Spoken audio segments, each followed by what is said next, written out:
Hello, everyone. Welcome back to Strategies That Work, another version of Video Visions by me, your literacy coach, Kristen.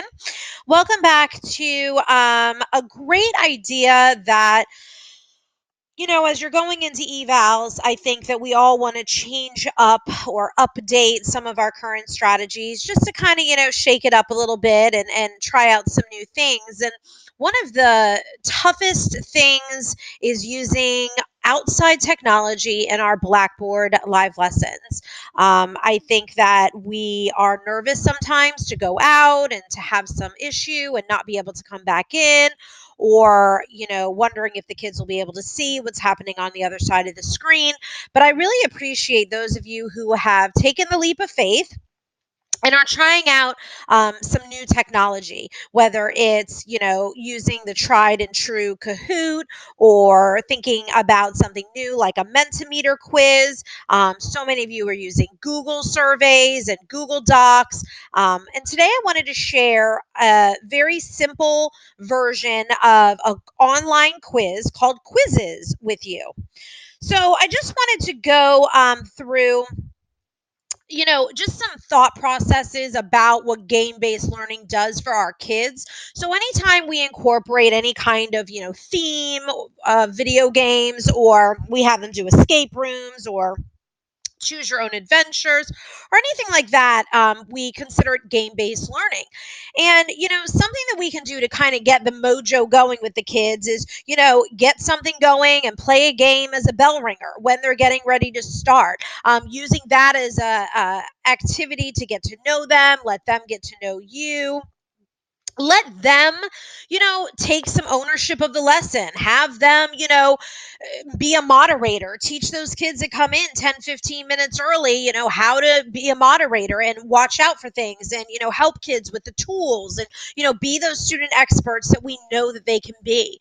Another great idea is giving them a way to level up. Like, so if they're playing this game and they achieve this escape room and they get to the end of their choose your own adventure, what is there for them? Do they get a certificate? Do they get assignment credit? Do they get a shout out on your weekly newsletter that goes out? Does their mom and dad get a special text?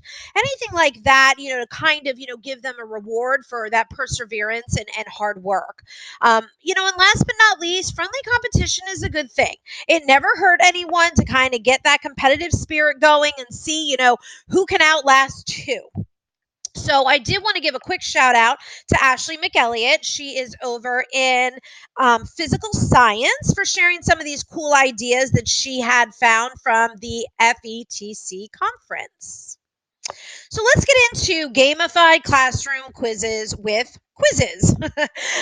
So I wanted to talk a little bit about the difference between what Kahoot looks like and what Quizziz looks like. And if you take a peek at my literacy tip, this coming week, you'll see that I do, a really nice visual of what Kahoot can do, what Quizziz can do, and kind of the things that separate them, and makes them each unique. So unlike Kahoot, the questions are displayed on their students' devices. So on, when they're playing, Kahoot, they're able to see the question, but they're only able to pick the answer on their devices. So we have to display our screen and show our screen and show the question or the visual. So it can be, a little tricky. The only thing that is displayed when you go out of Blackboard and show a Quizziz is the teachers on the teacher's device. So what they see on Blackboard is the leaderboard, which again, you can show or not show, and you can see it right down here in this bottom right-hand corner. So it just kind of shows, the kids, who's doing what and who's finished what question and who has still questions to work on. You can mix up the order of the questions so that all the kids might get a different, version of the quiz. Another really cool thing about quizzes for our ELL learners is kids can take the quiz in a different language. So I think that's really imperative. You also get that real-time data on each student. All of the reports can be downloaded just like Kahoot. And you can also set it so that the kids can take the quiz more than once. If they've already taken it one time, they'll have a little asterisk next to their name, and this is a second attempt at it. So what I think is fun, because if we're going to let these kids play a game, you know that they always create their own memes or avatars, when they're playing video games. So with Quizziz, they can create their own custom meme. The meme shows up on the student's device when they get the question correct or incorrect. You can choose their meme. They can choose their own. I just think it's lots of fun.